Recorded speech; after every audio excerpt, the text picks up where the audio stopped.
அரசியல் அமைப்பு சட்டம் இங்கு இருக்கிறது போல பரிசுத்த வேதம் என்கிற சட்ட புஸ்தகம் நமக்கு இருக்கிறது, சட்ட வாக்கியம் நமக்கு இருக்கிறது. அதன்படி வாழ்ந்து பரலோக குடியரசுக்கு, பரலோக குடியுரிமை பெறுவதற்கு ஆயத்தமுள்ளவர்களாக வாழ இன்றைக்கு தீர்மானிப்போம். பிரியமான அன்பு உறவுகளே, நல்லவர் இயேசுவின் நாமத்தில் மனதார வாழ்த்துகிறேன்.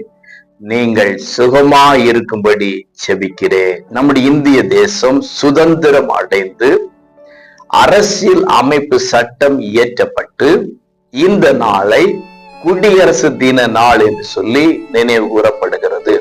பரிசுத்த வேதாகமம் இப்படியாக சொல்லுகிறது. பிலிப்பியர் 3:20 நம்முடைய குடியிருப்போ பரலோகத்தில் இருக்கிறது. பிறந்துவிட்ட நாம் ஒரு நாள் மரிக்கத்தான் போகிறோம். மரித்த பின்பு ஒரு வாழ்க்கை இருக்கிறது. அந்த வாழ்க்கை எங்கு நாம் செலவிட போகிறோம் என்கிறதை இந்த பூமியின் வாழ்க்கை தீர்மானிக்கிறதாக இருக்கிறது. ஆக என்னுடைய குடியிருப்பு பரலோகத்தில் இருக்கிறது என்று சொல்லத்தக்க விதத்திலே இந்த பூமியின் வாழ்க்கை பரலோகத்துக்கு ஏற்ற ஒரு வாழ்க்கையாக, நம்மை தகுதிப்படுத்துகிற ஒரு வாழ்க்கையாக அமைகிற விதத்திலே நாம் வாழ வேண்டும்.